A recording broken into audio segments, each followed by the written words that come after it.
ഇപ്പോൾ വനമന്ത്രി A K Saseendran മാധ്യമങ്ങളെ കാണുന്നു. തത്സമയം.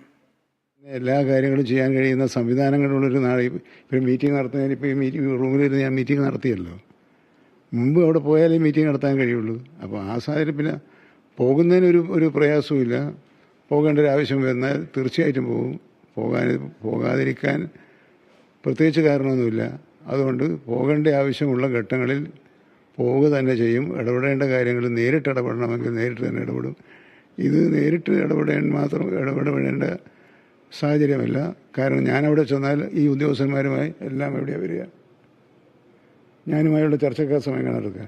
അതേസമയത്ത് മറ്റ് സംവിധാനത്തിലൂടെ അവർക്ക് സമയത്ത് നിർദ്ദേശങ്ങൾ കൊടുക്കാൻ കഴിഞ്ഞാൽ അവർക്ക് ഫീൽഡിൽ ഫലപ്രദമായി പ്രവർത്തിക്കാൻ വേണ്ടി സാധിക്കും. അവരെല്ലാം ഫീൽഡിൽ മുഴുവൻ സമയവും പൂർണ്ണമായി പങ്കെടുക്കുന്നതിനുള്ള സാഹചര്യം ഒരുക്കലാണ് മന്ത്രി എന്നുള്ള നിലയ്ക്ക് ഞാൻ ആദ്യം ചെയ്യേണ്ടത്. ആ നടപടി ഞാൻ ആദ്യം ചെയ്തിട്ടുണ്ട്.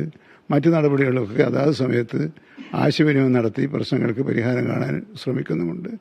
ഈ പ്രശ്നവും ചർച്ചയിലൂടെ പരിഹരിക്കാൻ കഴിയും എന്നാണ് ഞാൻ കരുതുന്നത്. ആ ചർച്ചയുമായി എല്ലാവരും സഹകരിക്കണം എന്ന് ഞാൻ വിനീതമായി അഭ്യർത്ഥിക്കാൻ കൂടി ഈ സംവിധാനം ഉപയോഗപ്പെടുത്തുകയാണ്. മിനിസ്റ്റർ, മറ്റൊരു കാര്യം, ഈ കുടുംബത്തെ പറയുന്ന 50 ലക്ഷം രൂപ നഷ്ടപരിഹാരം ആവശ്യപ്പെടുന്നുണ്ട്. ഒപ്പം തന്നെ അവർക്ക് ആർക്കെങ്കിലും ജോലി എന്നൊരു ആവശ്യം കൂടി ഉന്നയിക്കും. അല്ല, ഞാൻ പറഞ്ഞല്ലോ, അവിടെ ഉന്നയിച്ച ആവശ്യങ്ങളെ സംബന്ധിച്ചാണല്ലോ ചർച്ച നടത്തുന്നത്. ആ ആവശ്യങ്ങളിൽ പ്രായോഗികമായി എന്തൊക്കെ ചെയ്യാൻ കഴിയുമെന്ന് അറിയുന്നവരാണ് അവിടെ ഇരിക്കുന്നവർ. അത് രാഷ്ട്രീയ പാർട്ടികളായാലും മറ്റ് സംഘടനകളായാലും ജനകീയ സമിതിയുടെ ആളുകളായാലും അവർക്കൊക്കെ ഓരോ ഗവൺമെൻറ്റിനും ചെയ്യാൻ കഴിയുന്നതിൻ്റെ പരമാവധി എന്താണെന്നറിയാം. ആ ചെയ്യാൻ കഴിയുന്നതിൻ്റെ പരമാവധി ചെയ്യാൻ സാധിക്കും വിധത്തിലുള്ള പ്രായോഗികമായ നിർദ്ദേശങ്ങളും പരിഹാരമാർഗങ്ങളുമാണ് അവർ മുന്നോട്ട് വെക്കേണ്ടത്. അങ്ങനെ മുന്നോട്ട് വെച്ചാൽ അവയോട് ഏറ്റവും പ്രായോഗികമായി അനുകൂലമായ നിലപാടായിരിക്കും സർക്കാർ സ്വീകരിക്കുക. അല്ല, 10 ലക്ഷം രൂപ നിലവിൽ തീരുമാനമുള്ളതാണ്. ആ തീരുമാനം നടപ്പിലാക്കാൻ ഒരു പ്രയാസമില്ല. തിങ്കളാഴ്ച ആദ്യം കൊടുക്കും. കുടുംബത്തിൽ ഒരാൾക്ക് ജോലി സ്ഥിരം ജോലി നിങ്ങൾക്കെല്ലാം അറിയുന്നത് പോലെ എങ്ങനെ കൊടുക്കാൻ കഴിയും? എന്നാലും അതൊക്കെ നമുക്ക് അനുഭവപൂർവ്വം പരിഗണിക്കാൻ കഴിയുന്ന കാര്യങ്ങളാണെന്നാണ് എനിക്ക് തോന്നുന്നത്. ഏതായാലും നമ്മളിവിടുന്ന് ഒത്തുതീർപ്പ് ചർച്ച നടത്തണ്ട. ഒത്തുതീർപ്പ് ചർച്ചയിൽ ഉപാധികൾ എന്താണെന്ന് അറിയാതെ അത് വന്നാൽ എന്താ നിലപാട്, ഇത് വന്നാൽ എന്താ നിലപാടെന്ന് ചോദിച്ചുകൊണ്ട് കാര്യമില്ല. അവരവസാനം വരുന്ന നിർദ്ദേശം എന്താണ്, ആ നിർദ്ദേശങ്ങളിൽ ഏതൊക്കെ ഗവൺമെൻറ് സ്വീകാര്യം, ഏതൊക്കെ ഗവൺമെൻറ് അസ്വീകാര്യം എന്നല്ലേ പറയേണ്ടതുള്ളൂ. ചർച്ചക്കിടക്ക് കയറി ഇതൊന്നും ചെയ്യാൻ പറ്റില്ല നമ്മൾ മുൻകൂട്ടി അങ്ങോട്ട് പറഞ്ഞാൽ ചർച്ച ഫലപ്രദമാവില്ലല്ലോ. അപ്പോൾ അവർ ചർച്ച ചെയ്യട്ടെ. ചർച്ച ചെയ്തിട്ട് അവരുടെ പ്രായോഗികമായ നിർദ്ദേശം അവർ മുന്നോട്ട് വെക്കട്ടെ. ആ നിർദ്ദേശങ്ങളോടെല്ലാം അനുഭാവപൂർണമായ നിലപാടായിരിക്കും സർക്കാർ സ്വീകരിക്കുക. അതെ, മയക്കുവെടി വെച്ച് ആ ആനയെ പിടികൂടുന്നതിനും അവിടെ നിന്നും മാറ്റുന്നതിനും ആവശ്യമായ നടപടികൾ ദ്രുതഗതിയിൽ പുരോഗമിച്ചുകൊണ്ടിരിക്കുകയാണ്. അവിടെ പ്രത്യേക ദൗത്യ സംഘത്തെ അയക്കാനുള്ള ഏർപ്പാടുകൾ ചെയ്തു കഴിഞ്ഞിട്ടുണ്ട്. മയക്കുവെടി വെക്കുമ്പോൾ ഉണ്ടാകാനിടയുള്ള മറ്റ് പ്രശ്നങ്ങളെക്കുറിച്ചുള്ള നടപടികൾ ആരംഭിച്ചു. ഈ നടപടികളെല്ലാം ആരംഭിക്കണമെങ്കിൽ ഉദ്യോഗസ്ഥന്മാർക്ക് അവിടെ പോയി മേൽനോട്ടം വഹിക്കാൻ വേണ്ടി പറ്റണം. ദൗർഭാഗ്യവശാൽ ആ ഉദ്യോഗസ്ഥന്മാർ ഈ ചർച്ചയിലിരിക്കുകയാണ്. അപ്പോൾ അത് കാലതാമസം ഉണ്ടാക്കുന്നതിനൊരു കാരണമാണ്. എന്ന് പറഞ്ഞാൽ ഒന്നും ഒഴിവാക്കാൻ പറ്റില്ല. എന്നിരുന്നാലും അവരത് ഉദ്യോഗസ്ഥന്മാരുമായി പരമാവധി സഹകരിച്ചുകൊണ്ട് മാത്രമേ ഏത് ജനകീയ പ്രശ്നത്തിനും പരിഹാരം കാണാൻ കഴിയുള്ളൂ എന്നതാണ് പൊതുതത്വം. ആ പൊതുതത്വത്തോട് സഹകരിക്കാൻ എല്ലാവരും മനസ്സ് വെക്കണം എന്നാണ് എനിക്ക് അഭ്യർത്ഥിക്കാനുള്ളത്. അല്ല, ഈ പറഞ്ഞതൊക്കെ തന്നെ സർക്കാർ അവിടെ ചർച്ച നടക്കുകയില്ലേ. ആ ചർച്ചയിൽ ഉണ്ടാകുന്ന തീരുമാനത്തോടുള്ള പ്രതികരണം വരുമ്പോഴേ ആ പ്രശ്നം വരുന്നുള്ളൂ. അതിൽ തന്നെ 10 ലക്ഷം എന്നുള്ളത് ഒരു ചർച്ചയ്ക്ക് ആവശ്യമില്ലാത്ത വിധം പ്രശ്നമാണ്.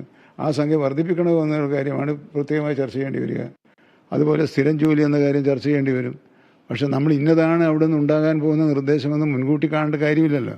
അവിടെ നിന്നും ഉയർന്നു വരുന്ന നിർദ്ദേശങ്ങൾ, അവരുടെ റെക്കമെൻഡേഷൻ, ശുപാർശകൾ എന്താണ്, ആ ശുപാർശയോട് ഗവൺമെൻറ്റിൻ്റെ നിലപാടെന്താണെന്ന് പറയാൻ കഴിയണമെങ്കിൽ ആ ശുപാർശകൾ 1, 2, 3, 4, 5 എന്താണെന്ന് പറഞ്ഞാൽ അതിനോട് നമ്മുടെ സമീപനമാണ് ഞാൻ പറഞ്ഞത്. സമീപനം എന്ന് പറയുന്നത് പരമാവധി അനുഭാവപൂർണമായ സമീപനമാണ് ആ കുടുംബത്തോട് ഈ സർക്കാർ സ്വീകരിക്കുക. ട്രാക്ക് ചെയ്യുന്നതിൽ എന്തെങ്കിലും അപകടം സംഭവിച്ചോ? ഈ അപകടം ഉണ്ടായത് സംബന്ധിച്ചെന്താണ് ഉദ്യോഗസ്ഥർ പറയുന്നത്? അപകടം ഇപ്പോൾ ഒരാൾ കൊല്ലപ്പെടാനിടയായ സാഹചര്യം, ആന അവിടെ ഇറങ്ങിയിട്ട് ഏതാണ്ട് നാളുകളായിരുന്നു എന്ന് പറയുന്നു. ആനയെ ട്രാക്ക് ചെയ്യുന്നതിൽ പോരായ്മ സംഭവിച്ചോ? എങ്ങനെയാണ് അത് സംബന്ധിച്ച് ഉദ്യോഗസ്ഥർ പറയുന്നത്? അതൊക്കെ നമുക്ക് വേറെ അന്വേഷിക്കേണ്ട കാര്യമാണ്. ഇന്ന് നമ്മുടെ മുമ്പിലുള്ള പ്രശ്നം എങ്ങനെ ആന അവിടെ എത്തി എന്നുള്ളതല്ല. ഒരാൾ ആനയുടെ ആക്രമണത്തിന് വിധേയമായി കൊല്ലപ്പെട്ടു. ആ കൊല്ലപ്പെട്ട കുടുംബം ദുഃഖത്തിലാണ്, നാട്ടുകാർ ദുഃഖത്തിലാണ്, നാട്ടുകാർ പ്രതിഷേധത്തിലാണ്, അവർ ആശങ്കയിലാണ്. ആ പ്രശ്നം എങ്ങനെയാണ് പരിഹരിക്കാൻ കഴിയുക? രണ്ട്, ഈ ആനയെ എന്ത് ചെയ്യാൻ വേണ്ടി കഴിയും? ഈ രണ്ടിലാണ് ശ്രദ്ധ. അതിനപ്പുറത്ത് ശ്രദ്ധ ചെലുത്താൻ അവിടുത്തെ ജനകീയ വിരോധം കൊണ്ട് ഉദ്യോഗസ്ഥന്മാരെ തടഞ്ഞു വെക്കുകയായിരുന്നല്ലോ. ആയിക്കോട്ടെ, അത് ശ്രദ്ധിക്കേണ്ട നിങ്ങൾ എൻ്റെ മുമ്പിലായ നിങ്ങൾക്ക് എന്താ ചെയ്യാൻ കഴിയുക? അല്ലെങ്കിൽ ശ്രദ്ധിക്കേണ്ട ഞാൻ നിങ്ങൾ ഇപ്പോൾ ചെയ്ത പോലെ നിങ്ങളെ നടുവിലായാലും എനിക്കെന്താ ചെയ്യാൻ കഴിയും? എന്നെ ശ്രദ്ധിക്കാൻ വിടുന്നില്ലല്ലോ. അത് പരിശോധിക്കാനും അതെന്താണെന്ന് കണ്ടെത്താനുമുള്ള ഒരു അന്വേഷണം നടത്താൻ അവരെ നമ്മൾ ഇതുവരെ സമ്മതിച്ചില്ല. ജില്ലാ കളക്ടറെ നമ്മൾ സമ്മതിച്ചില്ല, ജില്ലാ പോലീസ് മേധാവിയെ നമ്മൾ സമ്മതിച്ചില്ല, സബ് കളക്ടറെ നമ്മൾ സമ്മതിച്ചില്ല. അപ്പോൾ അവരൊക്കെ തന്നെയല്ലേ ഇത് അന്വേഷിക്കേണ്ടവർ. ആ അന്വേഷിക്കേണ്ടവർ ഇന്ന് രാവിലെ മുതൽ വൈകുന്നേരം ഈ നേരം വരെയും ഈ ചർച്ചകളുമായി ബന്ധപ്പെട്ട് നിൽക്കുകയല്ലേ. പക്ഷേ അത് അനാവശ്യമെന്ന് പറയാം, അത് വളരെ പ്രധാനമാണ്. എന്നാൽ മറ്റു കാര്യങ്ങൾ കണ്ടുപിടിക്കാൻ നമുക്ക് ഇത്തിരി സമയമെടുത്താലും നമ്മൾ ഭാവിയിലേക്കുള്ള പാഠം ഉൾക്കൊള്ളാനല്ലേ അത് സാധിക്കുള്ളൂ. ഇന്നൊന്നും ചെയ്യാൻ കഴിയില്ലല്ലോ. അത് കണ്ടുപിടിച്ചു കഴിഞ്ഞാൽ ഇന്നത്തെ ഈ സംഭവം ഇല്ലാതാക്കാൻ വേണ്ടി കഴിയുമോ? ഇന്നത്തെ ഈ സംഭവത്തിൽ പരിഹാരം കാണാൻ ശ്രമിക്കുക എന്നതാണ് ഒന്നാമത്തെ പ്രശ്നം. മറ്റു കാര്യങ്ങൾ ദീർഘകാലാടിസ്ഥാനത്തിൽ സമയമെടുത്ത് ചെയ്യേണ്ട കാര്യങ്ങളാണ്. ആ കാര്യങ്ങൾ സമയമെടുത്ത് ചെയ്യുന്നതിനുള്ള കാര്യങ്ങൾ ഇവിടെ നിന്നൊന്ന് ഈ പ്രശ്നത്തിന് പരിഹാരം കണ്ടൊരു ആശ്വാസത്തിലെത്തിക്കഴിഞ്ഞാൽ നമുക്ക് ഗൗരവത്തിൽ ചർച്ച ചെയ്യാൻ വേണ്ടി സാധിക്കും.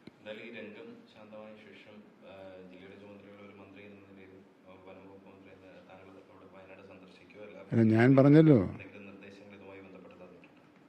അയ്യോ മുഖ്യമന്ത്രി അവിടെ പോകണമെന്നോ അങ്ങനെ നിർദ്ദേശിക്കേണ്ട കാര്യമില്ലല്ലോ. കാരണം മുഖ്യമന്ത്രിക്ക് അറിയാമല്ലോ, ഞാൻ ഓരോ കാര്യവും അതിൻ്റെ ഗൗരവം അനുസരിച്ച് ഏറ്റക്കുറച്ചിലോട് ചെയ്യാൻ അദ്ദേഹത്തിൻ്റെ കീഴിൽ പ്രവർത്തിക്കുന്ന ഒരു മന്ത്രി എന്ന നിലയ്ക്ക് എൻ്റെ ഭാഗത്ത് വീഴ്ച വരുമ്പോഴല്ലേ അദ്ദേഹം ഇടപെടേണ്ടതുള്ളൂ.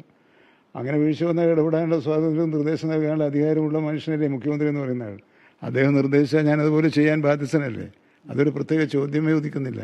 പ്രതിപക്ഷ നേതാവ് പറയുന്നത് മന്ത്രിക്ക് സ്ഥാനത്ത് തുടരാൻ അർഹതയില്ല, അവിടെ വന്യജീവി ആക്രമണം രൂക്ഷമാവുന്നു, ജീവൻ പൊരിഞ്ഞുകൊണ്ടേയിരിക്കുന്നു. അത് ശരിയാണ്. ആ സ്ഥാനത്ത് ഞാൻ യോഗ്യന്, പിന്നെ ഇരിക്കാൻ യോഗ്യൻ അദ്ദേഹം. മനസ്സിലായില്ലേ? അല്ല, ഞാൻ പറഞ്ഞല്ലോ, അതെ എന്നോട് ചോദിച്ചിട്ടാണല്ലോ. പിന്നെ ഓരോ മൃഗവും വയനാട്ടിലായാലും ഇടുക്കിയിലായാലും പത്തനംതിട്ടയിലായാലും എല്ലാം ഇറങ്ങി വരുന്നത് ഞാൻ നിർദ്ദേശിക്കുന്നതനുസരിച്ചോ അല്ലെങ്കിൽ എന്നോട് പ്രതിഷേധിച്ചിട്ടുമാണല്ലോ വരുന്നത്. ഇത്ര ബാലിശമായ അഭിപ്രായ പ്രകടനങ്ങളൊക്കെ അദ്ദേഹത്തെ പോലുള്ളൊരു വലിയ നേതാവ്, കേരളത്തിൻ്റെ പ്രതിപക്ഷ നേതാവ് എന്ന് പറഞ്ഞാൽ ആരാ? രണ്ടാമനാണ്. മുഖ്യമന്ത്രി കഴിഞ്ഞാൽ തൊട്ടടുത്ത ആളാണ് കേരളത്തിലെ പ്രതിപക്ഷ നേതാവ്. ആ രണ്ടാമനൊക്കെ പറയേണ്ടത് അഭിപ്രായ പ്രകടനങ്ങളാണോ ഇത് എന്ന് അദ്ദേഹത്തെ സ്നേഹിക്കുന്നവരും അദ്ദേഹം ആലോചിക്കുന്നത് നല്ലതെന്നല്ലാതെ എനിക്കതുകൊണ്ടൊരു ദോഷവും ഗുണവും ഉണ്ടാകുമെന്നില്ല അദ്ദേഹം അങ്ങനെ ചിന്തിച്ചാൽ. ശരി.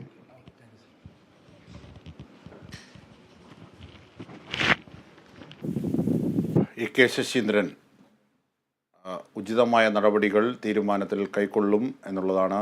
അതിൻ്റെ ഭാഗഭാക്കായ ചർച്ചകളാണ് വയനാട്ടിൽ ഇപ്പോൾ റവന്യൂ അധികൃതരുടെ അടക്കമുള്ള നേതൃത്വത്തിൽ നടക്കുന്നത്. ഈ ഇടപെടലുകൾ സുഗമമാക്കാനും സുരക്ഷിതമാക്കാനും വേണ്ട സജീവമായ ചടുലമായ നീക്കത്തിൻ്റെ ഭാഗമായിട്ടാണ് മയക്കോടി വെക്കുന്ന തീരുമാനത്തിലേക്ക് പോയത്. പിന്നീട് സർക്കാർ ജോലി, ഇരയുടെ കുടുംബത്തിന് അടക്കം സർക്കാർ ജോലിയുടെ കാര്യത്തിൽ ഉള്ള തീരുമാനം പിന്നീട് ഉണ്ടാകും.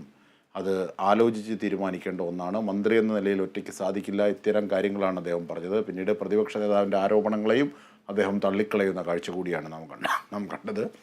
കെ ശശീന്ദ്രൻ മാധ്യമങ്ങളെ കാണുകയായിരുന്നു. വയനാട്ടിൽ ഒരാളുടെ